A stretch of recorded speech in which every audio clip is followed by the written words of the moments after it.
오늘은 에베소서 4장 21절에서 23절 말씀을 보시겠습니다. 에베소서 4장 21절에서 23절 말씀을 보시겠습니다. 봉독해 올립니다. 진리가 예수 안에 있는 것 같이 너희가 참으로 그에게서 듣고 또한 그 안에서 가르침을 받았을진대 너희는 유혹의 욕심을 따라 썩어져가는 구습을 따르는 옛 사람을 벗어버리고 오직 너희의 심령이 새롭게 되어 하나님을 따라 의와 진리의 거룩함으로 지으심을 받은 새 사람을 입으라. 아멘. 성화되어져야 한다는 제목으로 하나님 말씀을 전하겠습니다. 성화되어져야 한다는 말씀은 좀 쉽게 다시 말씀을 드리면 반복적으로 제사함을 입으라, 그런 내용입니다. 반복적으로 제사함을 입으라.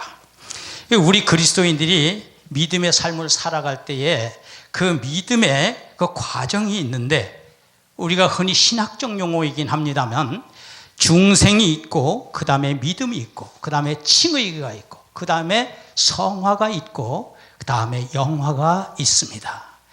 그런데 성경에 보면 로마서에는 믿음, 그 다음에 칭의, 양자, 성화 이렇게 기록이 되어 있어요.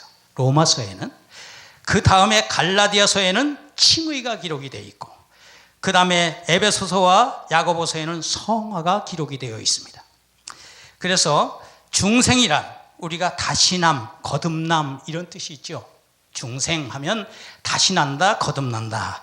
즉 죄로 죽었던 자가 하나님께로부터 은혜를 받아서 다시 태어난다고 하는 사실이 중생입니다. 할렐루야. 이 중생이 바로 우리에겐 가장 첫 발걸음이 되는 겁니다. 믿음의 첫 발걸음. 그래서 하나님께로부터 다시 태어남을 우리가 의미하는데, 본문에서도 거듭나라고 말씀하고 계십니다. 맨 마지막에 보면 24절 말씀에 새 사람을 입으라라고 명령하십니다. 새 사람을 입으라. 그러면 죄로부터 우리가 죽어있던 구습의 모습을 벗어버리고 새 사람을 입으라, 그러한 말씀이시죠. 지엄하신 말씀입니다. 첫째로, 첫 번째, 성화란 무엇인가? 하나님의 형상을 회복하는 길입니다. 성화라고 하는 것은 하나님의 모습을 회복하는 것이다. 전 그렇게 말씀을 드립니다. 일생의 성화 과정을 통하여 자신의 죄악성과 또 무능함, 그리고 하나님의 크신 은혜로 긍휼을 깨닫게 됩니다. 자기 자신에 대한, 그리고 도덕성, 즉 거룩과 의와 선과 사랑, 또 진실, 이런 등등을 우리가 표현하게 됩니다. 그래서 레위서 11장 45절에 보면 내가 거룩하니 너희들도 거룩하라. 하나님의 명령이시죠. 내가 거룩하니 너희들도 거룩하라. 에베소서 1장 4절에 보면 창세전에 그리스도 안에서 우리를 택하사 우리로 사랑 안에서 그 앞에 거룩하고 흠이 없게 하시려고. 거룩하고 흠이 없게 하신다, 이 말이에요. 거룩이라는 단어가 굉장히 많이 나오죠. 데살로니가전서 4장 3절에 보면 하나님의 뜻은 이것이니 너희의 거룩함이라. 이 거룩이라는 단어가 또 증거됩니다. 그 다음에 베드로전서 1장 15절에 보면 오직 너희를 부르신 거룩한 자처럼 너희도 모든 행실에 거룩한 자가 되라 라고 말씀하십니다. 하나님의 말씀을 보면 참으로 우리가 뜨끔뜨끔할 때가 참으로 많습니다. 두 번째로 전인의 변화입니다. 전인의 변화. 우리가 새로워지는 그 자체를, 우리 몸 전체가, 그래서 즉 영육 전체 지정의의 전인격적으로 전 생활이 죄에 대하여 점점 더 죽고 의에 대하여 사는 것을 말하는 것입니다. 이것이 전인의 변화가 일어나는 거죠. 죄는 죄책과 부패성으로 구성이 됩니다. 죄라고 하는 것은 죄책과 부패성으로 구성이 되는 거예요. 그 다음에 우리가 또 칭의라고 하는 것은 법적으로 말하면 요거는 죄책의 제거입니다. 죄책의 제거. 이게 칭의라는 거죠. 근데 성화는 칭의에 근거해서 부패성의 실제적 극복입니다. 부패성에 대한 실제적 극복이 바로 성화라는 겁니다. 좀 말이 상당히 신학적 용어가 막 동원되니까 좀 약간 어렵긴 합니다만, 성화는 인격과 삶의 변화의 문제인 것입니다. 우리 인격과 삶의 변화의 문제가 되는 거예요, 성화 그 자체가. 그래서 우리는 그것은 사람의 전인격과 삶의 실제적 변화입니다. 데살로니가전서 5장 23절에 평강의 하나님이 친히 너희로 온전히 거룩하게 하시고 또 너희 온 영과 혼과 몸이 우리 주 예수 그리스도 강림하실 때에 흠 없게 보존되길 원하노라 그러셨어요. 우리는 참 간과하고 넘어가야 될 일이 아닌 것은, 우리가 생각해 볼 일인 것은, 예수 그리스도를 섬기면서 우리 자신이 그냥 자기 자신한테 너무 긍휼이 많아요. 자기한테 굉장히 관대합니다. 그래서 하나님을 섬기는데 큰 죄악도 없고 하나님을 섬기는 데는 두려움도 없고 그냥 무방비 상태로 하나님을 내 마음 중심에서 하나님을 섬기니까라고, 하나님을 사랑하니까라고 울도 단도 없이 가고 있는 길을 우리는 발견하게 됩니다.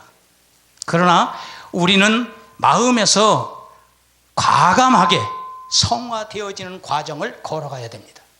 끝까지 하나님 부르시는 그날까지 우리는 성화되어져야 된다 그 말이에요. 그때 거룩이란 단어를 우리가 꼭 생각을 합니다. 그걸 어렵게 생각할 필요 없이 좀 더 쉽게 이해하고자 한다면 죄를 과감히 떨쳐버리는 거예요. 죄 없는 삶을 살아가는 것이 거룩한 모습을 찾아가는 길입니다. 할렐루야.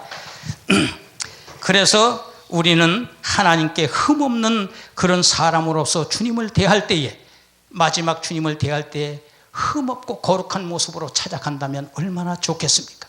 그 모습으로 찾아가시기를 예수님 이름으로 축원합니다. 셋째, 성화는 점진적이나 필연적인 겁니다. 점진적이지만 절대 필요한 겁니다. 필연적이에요. 그래서 성화는 점진적인 것입니다. 중생이 영적 출생이라면 성화는 영적 성장인 것입니다. 그래서 우리 사람이 태어나 점진적으로 성장하듯이 우리 중생 후에 점진적으로 성화가 따르는 것입니다. 그리스도인이라면 그 말입니다. 그래서 로마서 6장 22절에 그러나 이제는 너희가 죄에서 해방되었고 하나님께 종이 되어 거룩함에 이르는 열매를 얻었으니 이 마지막은 영생이라 그렇게 말씀하십니다. 우리가 하나님께 순종하며 쫓아갈 때 성화는 반드시 중생, 회심, 칭의를 따르는 겁니다. 여기서 회심이라는 단어를 한번 생각을 해봤어요. 제가 이번에 제 나이 65세에 이 65년 평생에 한 번도 겪어보지 못한 엄청난 은혜를 겪었습니다. 엄청난 회오리 바람 속에 폭풍 한설도 맞았고 거친 비바람도 맞았고 그야말로 엄청난 고통과 고뇌 속에서 3개월을 버텼습니다. 그 버티는 그 순간 하나님의 아름다운 진주를 캐기 시작했어요. 그 고난 속에서. 사람들은 고난이 뭐 즐겁냐, 고난에서 무슨 진주를 캐냐 그러지만 그 고난이 주는 안에서 하나님의 진주를 발견하게 됐습니다. 제가 그 엄청난 비를 맞으며 겸손을 배웠고 엄청난 바람을 맞으며 제가 이 교만이라는 걸 알았습니다. 또 엄청난 폭풍 한사를 맞으면서 제가 욕심을 버렸습니다. 그 안에서 모든 걸 깨닫기 시작했어요. 굉장히 많은 것, 내려놓을 줄도 알았고 말수가 적어지고 드러낼 게 하나도 없는 거예요. 제가 드러낼 수 있는 게 아무것도 없는 거예요. 오직 가라면 가고 서라면 서고 네가 할 수 있는 건 내가 네게 명할 때 너는 움직여라 라는 하나님의 지용하신 그 은혜가 쏟아지기 시작했습니다. 그래서 내 뜻대로가 아니라 내 고집으로 하나님 앞에 기도하고 이것이 하나님의 일이니까 하나님이 들어주시겠지라는 착각 속에 산 세월이 너무나 많습니다.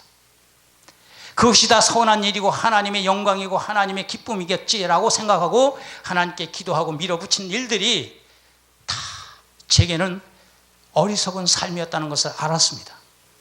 그래서 하나님 은혜 안에서 제 자신이 새로운 피조물의 모습을 가져가기 시작했어요. 그러면서 다듬어지고 또 다듬어지고, 뭐 한없이 하나님 부르시는 그 순간까지 양파 껍질 까지듯이 까지겠지만 자꾸 벗겨내고 또 벗겨내고 또 벗겨내고, 번철에 떡을 전병을 굽듯이 계속 구워지고 튀겨지고 하겠지만, 그래도 이번 기회에 지금까지 겪어보지 못한 엄청난 고통과 고난을 겪고 그 속에서 새로운 모습으로 변화되기 시작했습니다. 그래서 저는 이렇게 하나님을 섬기면서 알지 못했던 그 무엇을 또 깨닫는구나. 그전에는 이론으로 학습되어진 내용으로 제 자신을 자꾸 바꿔가려고 애를 썼지만, 그것은 의지력으로 자기의 어떤 행위적 어떤 모습에서 그걸 찾아가려고 하니까 쉽게 이루어지지 않았던 거예요.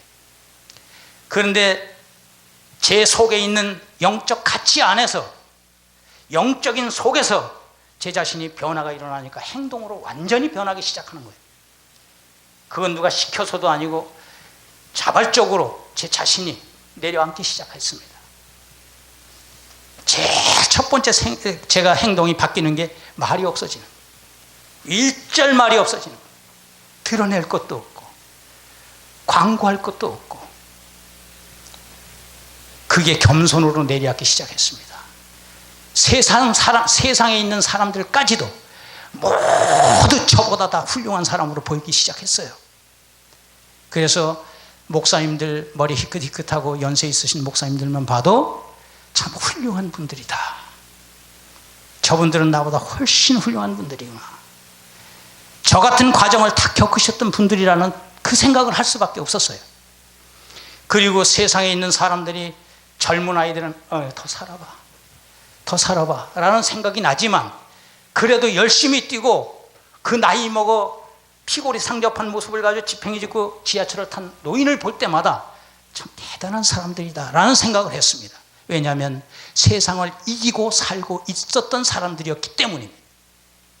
그런데 그들은 육의 삶을 살면서 이겼겠지만, 저는 영적인 삶을 살면서 이기는 자가 되기 위해서 그들은 또 한꺼풀 제껴놓은 겁니다. 그래 놓고 하나님 믿는 분들이 그야말로 열심히 잘 사는 모습만 딱 보면 훌륭해 보였어요. 대단히 훌륭한 분들이구나. 나보다 다 나은 분들이구나. 저는 이번 그 크지도 않은 조그마한 사건에 말려서 그렇게 고통당하면서 그거 하나를 감당을 못해서 쩔쩔매는 제 모습이 너무 초라했습니다. 너무너무 초라했습니다. 그래서 하나님을 섬기면서 이제 내가 하나님의 값진 은혜를 다시 공급받기 시작하는구나. 그러면서 성령 하나님을 의지해서 살아가려고 성령 충만함을 간구하기 시작한 겁니다. 그래서 성화는 반드시 중생, 회심, 칭의를 따르는 겁니다. 히브리서 12장 14절에 모든 사람으로 더불어 화평함과 거룩함을 쫓으라. 이것이 없이는 아무도 주를 보지 못하리라. 그렇게 말씀하십니다. 요한복음, 요한계시록 2장이나 3장에 보면 이기는 자라는 말이 나오는데, 요한일서 5장 4절에 보면 대저 하나님께로서 난 자마다 세상을 이기느니라. 세상을 이긴 이김은 이것이니 우리의 믿음이니라 라고 명백하게 말씀하십니다. 믿음으로 세상을 이기는 겁니다. 그 수단들을 보면 그 수단이 있죠. 믿음을 우리가 소유하기 위한 과정에서 수단들이 있습니다. 우선 하나님의 말씀이 있겠죠. 하나님을 만나는 걸 어떻게 만납니까? 하나님은 영이신데, 물론 내적인 감각에서 하나님이 내 마음에 주시는 미팅이 있겠지만, 하나님의 말씀이 곧 하나님이기 때문에 하나님의 말씀을 봄으로 하나님을 만나는 겁니다. 할렐루야. 이것을 이상하게 생각하면 안 되죠. 그래서 하나님의 말씀을 통하여 하나님을 만나고, 성례가 있고 기도가 있고 그 다음에 묵상이 있고, 묵상하면서 마음에 하나님의 음성을 들리시는 음성을 들을 때가 있습니다. 그 다음에 하나님의 심리적 지도가 있어요. 통제하시는 거죠. 리더하시고 심리적 지도, 이러한 것 등이 바로 우리가 세상을 이길 수 있는 믿음의 수단들이 되는 것입니다. 할렐루야. 결론하여 말씀을 드립니다. 우리는 성령 충만을 받고, 여기서 성령 충만 그러는데 사실 말로는 성령 충만 그래요. 성령 충만을 받으라 라고까지도 얘기를 합니다. 근데 성령 충만함의 증거가 무엇인가 우리가 알고 있겠습니까? 성령 충만의 증거가 무엇일까요? 과연? 그건 믿음을 지키는 겁니다. 믿음을 지키는 것. 그 다음에 말씀을 증거함에 있어서 담대함으로 그 능력이 나타나는 거예요. 이 성령 충만한 자는 바로 그렇게 됩니다. 말씀을 전할 때도 담대하고 능력 있게 말씀이 전파되고 증거되는 것입니다. 그 다음에 거룩한 도덕적 품성들의 실천이라고 말씀드릴 수가 있겠습니다. 이런 것들이 바로 성령 충만의 증거가 되는 것들이죠. 그래서 성령 충만함을 받고 점진적 성화에 적극적 동참하여 거룩한 자, 이기는 자, 새 사람의 삶을 살아가시기를 예수님 이름으로 축원합니다. 감사합니다.